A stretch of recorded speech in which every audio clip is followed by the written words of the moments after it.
because I like learning stuff. I feel like it's a decent thing to fall asleep to. We'll probably do life pro tips tomorrow. Number 1.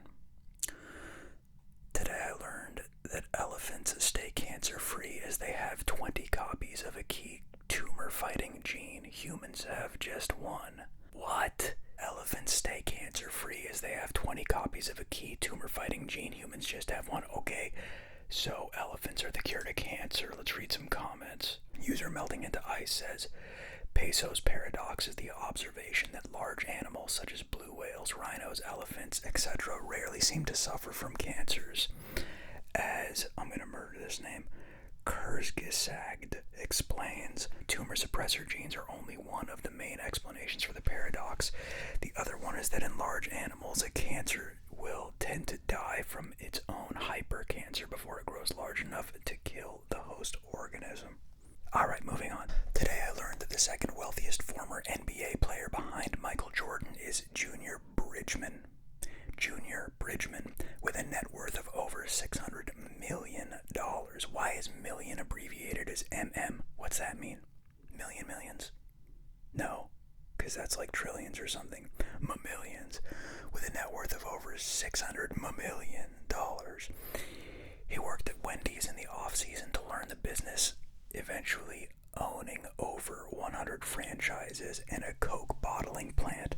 Okay, so Junior Bridgman is the second wealthiest former NBA player behind Michael Jordan. That's true, huh? Is that true? What's his name? Come on. Magic Johnson. What's Magic Johnson's net worth? I thought he was like a billionaire. Magic Johnson net worth. Okay, well, goddamn. Magic Johnson's net worth in 2021 from Clutch Points says, dude, it says 600 million also, so what the fuck is that they were alright, let's go to, alright, we're hijacking this Today I Learned thing to just learn about the 11 richest NBA players. Let's read about them. Steph Curry, now in his 12th season with the Golden State Warriors, has a resume already worthy of induction into the blah blah blah blah blah blah. How much money? Okay, he doesn't have that much. Okay, Dwayne Wade, here we go. We're going to break down some of the richest basketball players now, I guess, and see if it's anywhere near 600 million, like that one TIL was purportedly saying is second only to Michael Jordan. So Dwayne Wade, you're looking at 170 million, I guess. Kevin Durant, 170. Hakeem Olajuwon, 200. Okay, David Robinson is 200 million. Grant Hill net worth, 250 million. Vinnie Johnson, 400 million. Shaquille O'Neal, 400 million. LeBron James, 500 million. Junior Bridgman, 600 million. Alright, so tie number 2 with Magic Johnson. So Junior and Magic Johnson tied for $600 million. Okay. And then Michael Jordan, $2.2 billion. $2.2 billion. Dude, that's so much money. Okay, so to be clear, 2.2, let's just see. So Magic and Junior, 1.2 plus well, wait a minute. Yeah. Plus LeBron, that's 500. So 1.2, that's 1.7. Shaq is 400. Okay, 1.7 and 400. Why can't I do math? 2.1. Okay, so 2.1. Alright, so 2.1 billion. So, unless my math is wrong, Michael Jordan has as much money as Magic Johnson, Junior Bridgman, and LeBron James and Shaquille O'Neal combined. Michael Jordan is not only the all-time money leader then, or in terms of personal net worth for all in all of basketball, but he has literally more money than the other top 4 basketball players in net worth combined. That is pretty fascinating. Alright, I hope this is recording. I'm so tired and I don't want to have to go back and redo another video. I'm just being real with you people.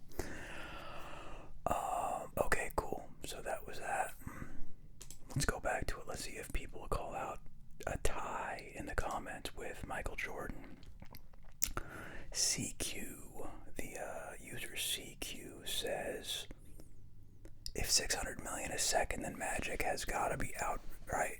Has gotta be right behind. Yeah, that's so funny. Everyone else was thinking Magic Johnson. Funny, no one said anything about Kareem Abdul-Jabbar. I don't know why he wasn't even on the list. Or Kobe. What the hell, dude? Why wasn't Kobe on the... I'm so sorry to just be harping on basketball right now, but it is interesting to me. Let me see. Kobe Bryant. Bryant.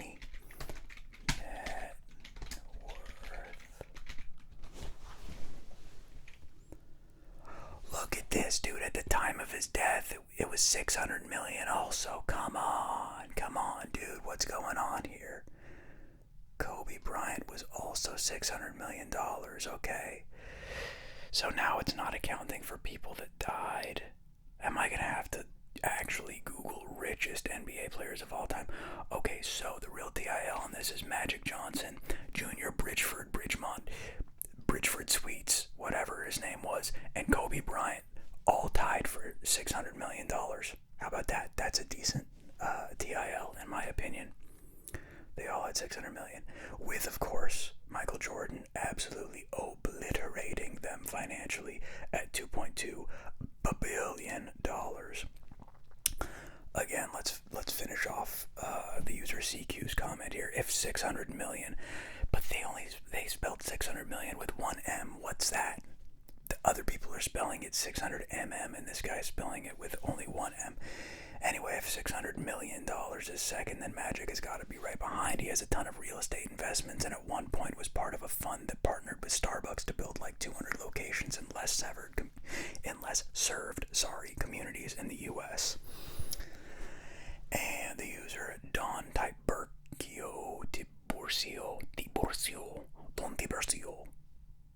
Tiburcio, I don't know. Shaq's gotta be up there too, between all those endorsements, Papa John's, movies, and being on the TNT crew, and 50 Shades of Krillin says facts. I swear I see Shaq on at least 3 different commercials every time I watch cable TV. Well, if you guys Googled it like I did, you would see Shaq had... I forgot already. I don't care. You know what? Off 400 or 500 million, 600 million, whatever. No, not 600, 400 or 500. Shaq had a lot of money. And last comment that I want to look at before moving on.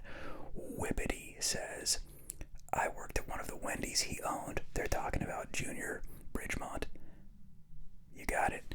I worked at one of the Wendy's he owned when I was in high school in the 90s. He came in one evening, took off his sport coat, and got behind the grill and made burgers for the dinner rush in a dress shirt and pants. Seemed like a genuine, intelligent guy. You know what that reminds me of? First of all, really cool. Thank you, Junior, for doing that. Just as a side note, you would think he wouldn't own the Wendy's. You would think he would own a Carl's Jr., right? Anyway, that story right there, where this person said, I worked at a Wendy's and he owned blah, blah, blah, and he came in one evening, took off his sport coat, and got behind the grill and made burgers for the dinner rush in a dress shirt and pants. Seemed like a genuine nice guy. That sounds like one of those copy pastas where someone's like, I met so-and-so at a grocery store, and then, you know, they make up the story where they're a complete asshole. Yeah, look it up if you don't know what I'm talking about. I wish I remember like word for word at the self-checkout, and he mimicked, not self-checkout, just like actual checkout with a cashier, and he was really rude to the cashier, and then I think rude to the person. It's a classic copy pasta that people attribute to various celebrities. This sounds like the opposite of a mean copy pasta. This is like a nice copy pasta. You could say that about like anyone that owns a restaurant. I want to make this a thing, actually. The one person watching this, can you please make this a thing with me? Just start copy pastaing this around in a nice way. Say like, who's a famous celebrity? Just like Brad Pitt. Say Brad Pitt owns a restaurant. Say he owns like a, what kind of restaurant would Brad Pitt own? It's gonna be steak.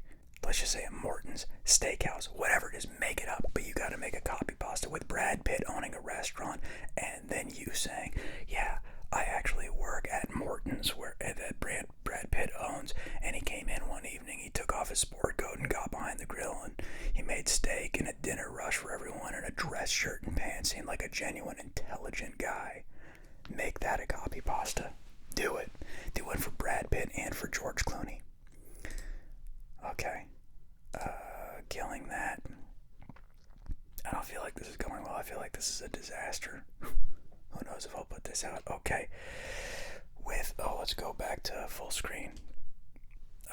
Today I learned President Lincoln's blockade of Confederate cotton caused famine in English mill towns. Suffering Manchester workers nevertheless sent a letter of support to Lincoln, and he responded with thanks and a gift of food. A statue of Lincoln in Manchester displays excerpts from both letters. What does that mean? I'm dumb. I need everyone watching this to understand I'm really dumb with most things. So, like, I read pretty well, but my processing power is like, if I was a computer, I'd be like a Pentium from the 90s. President Lincoln's blockade of Confederate cotton. I don't know what that is, okay? I don't know what they're talking about. They're talking about this thing like it's a historical thing where they're like, oh yeah, and also, President Lincoln's blockade of Confederate cotton caused famine. Like, slow down, dude. What are you talking about? A blockade of Confederate? I've never heard of this, so you can't just toss this out there nonchalantly. What the f*** is that? And it caused famine in English mill towns. Oh, what? Is in English mill towns. I see English and then the letter M. It better be muffin. Hey, I'm so sorry. I know it's got 60,000 upvotes, but I'm not. Fine, I'll click on a comment to see if there's anything to. Okay, cool. Vaughn Stubbins says, today I learned we have a statue of Lincoln in Manchester. That's why I've never seen it. That part of town is a permanent building site. I feel like this was a waste of a TIL. I don't care about that one at all. I feel like I might be supposed to. I don't mean to piss anyone off by saying that. It was just too much for me to take in. It's late. It's midnight, like I said.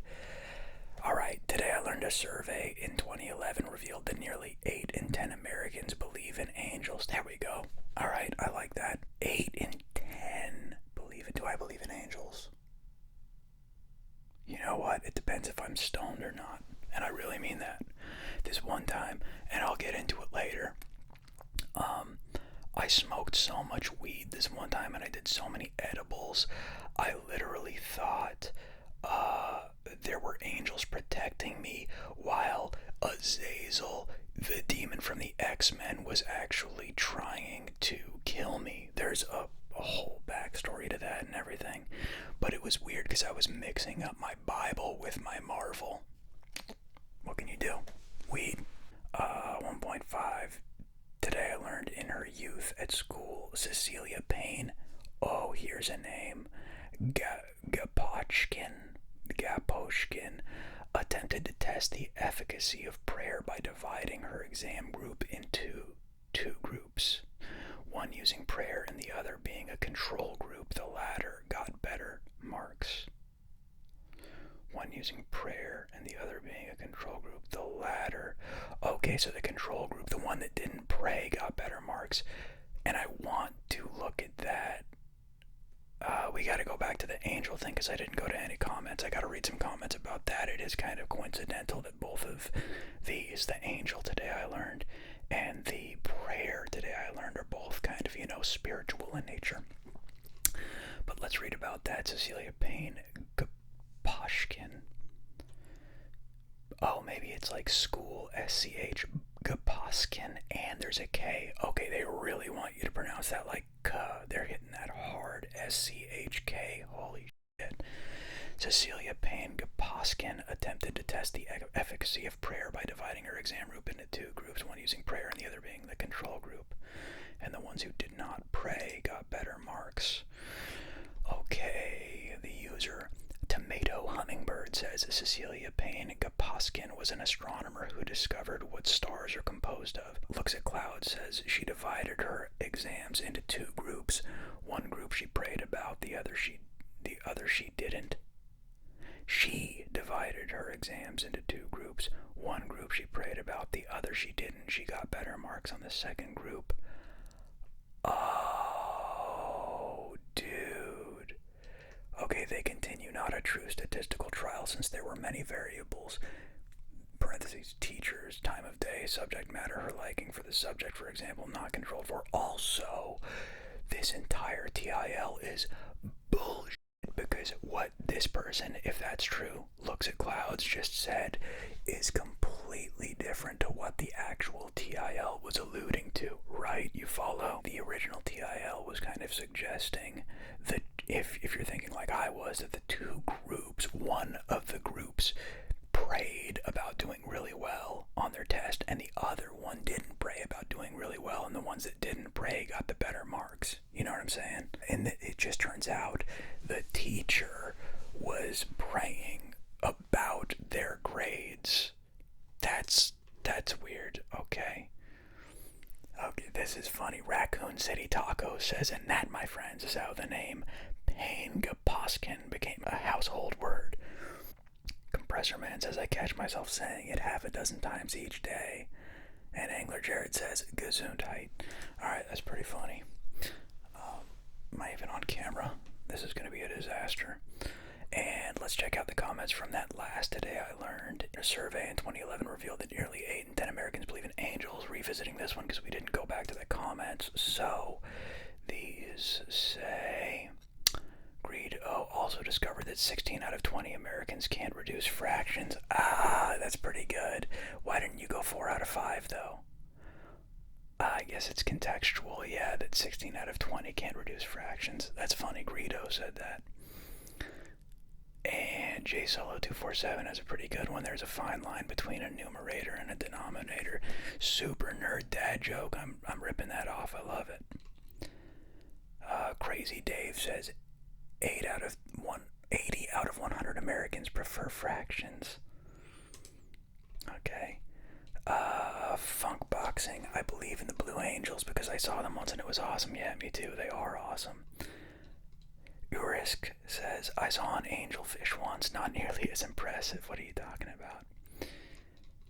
Wastahad says, I saw an angel once and now can only sin get help with the sinning through cosine and like going off tangents. That was too much. Alright, Wasta. That was too much. You kinda whatever. G-Man the Immortal says, I saw some of the Hell's Angels before and honestly not as bad as the name confusingly suggests. Yeah, right. Okay, that's good. Not many TILs. I think the basketball one took quite a bit out of that, but I'm gonna kill it for right now. That's good. That's like 20 something minutes for tonight. I'm gonna kill this, and I'm just gonna record the next one for tomorrow. Now I'm gonna kill this and I'm gonna record the other one because there might be some good ones after this. Something about a Korean programmer. Alright, are you still up? I don't know. This is still weird talking to someone that doesn't talk back to me. Leave a comment if you're there. The one person, the 1 or 2 people. If you even got into this play, no one's leaving a comment. This is gonna be crazy. I'm talking to no one right now. I'm gonna go insane. Okay, bye-bye.